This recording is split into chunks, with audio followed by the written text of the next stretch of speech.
Okay, good day sa lahat. Ngayong araw ay may sasagutin po tayong katanungan tungkol sa muling pagkabuhay ng tao. So, para mabigyan natin ng kaliwanagan ang mismong katanungan, ay ipapaunawa natin saglit kung ano yung tao. Ang sa gayon ay ating may papaliwanag kung paano mabubuhay muli ang tao. So, sa Genesis chapter 1 verse 26, yan po yung pinaka-sentro o pinaka-pundasyon na ating mapagkukunan ng impormasyon biblikal na nakasulat dyan, ang tao ay nilikha ayon sa wangis ng Diyos. So, yan po yung ating nakukuhang impormasyon mula sa biblikal na impormasyon. So, papasok tayo sa analisasyon, mga kapatid.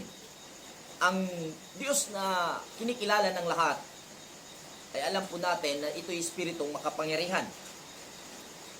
At ang tao ay nilikha ayon sa kanyang wangis. So, kung ating titingnan ang resulta ng ating analysis, ay hindi itong katawang lupa ang tao, kundi ang nasa loob nito. At yun po yung tao, tayo.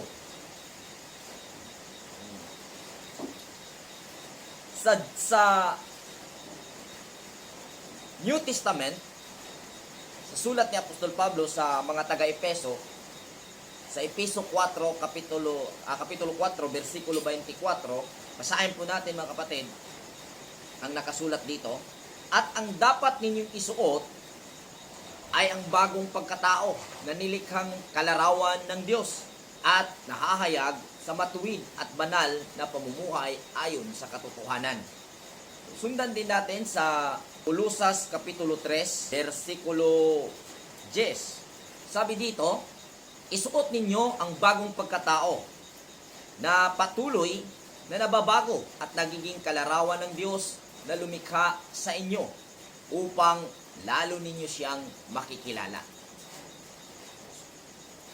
Kung ating maiintindihan, naging anunsyo sa panahon ni Messiah na muling mag-isilang muli, mag-born again.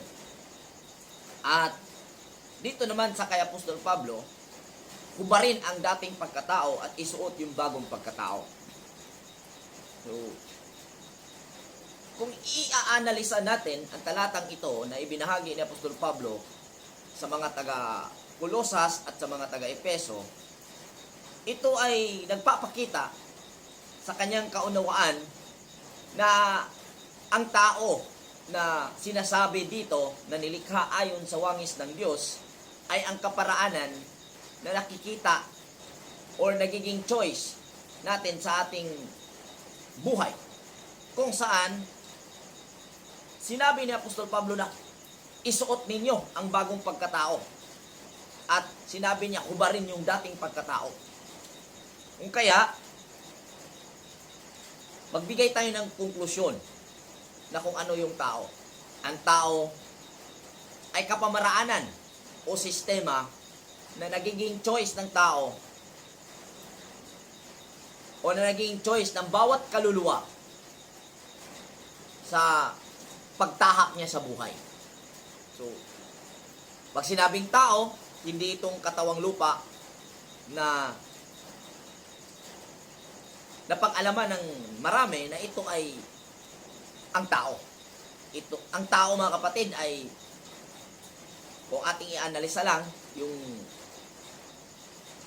biblical na impormasyon na ating mga kinuha, ay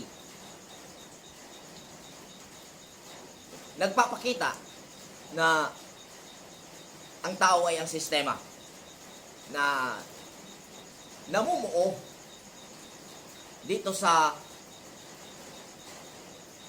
isipan at nagiging choice, nagiging mapagpipilian ng bawat kaluluwa. So, sa John chapter 3, verse 4, nung nagtagpo si Misaya at si Nicodemo, tinanong siya kung paano maliligtas yung tao, kakapunta sa langit. So, ang sabi ng Misaya, kailangan isilang muli. So, yung sinabing isilang muli, ito po yung pagbabago. Kasi, kung ating titingnan, hindi naman literal ng tao isisilang muli. Gaya ng nasabi dyan sa mismong versikulo na ating na-mention. Kung ating i-analisa, ang talata na sinabi dyan ay pagpapalit ng kaparaanan.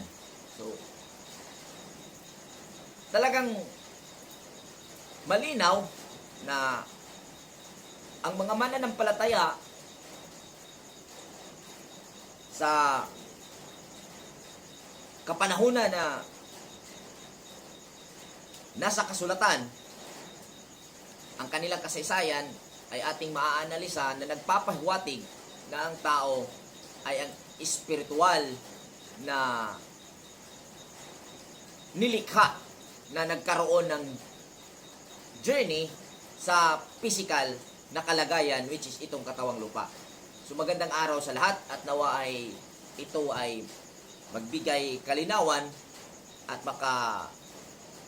pagsimula sa inyong isipan sa pag-aanalisa na tayo ay hindi ang physical na katawan, kundi ang espiritual na nilikha, nag-journey dito sa physical na katawang lupa. Magandang araw, Shalom.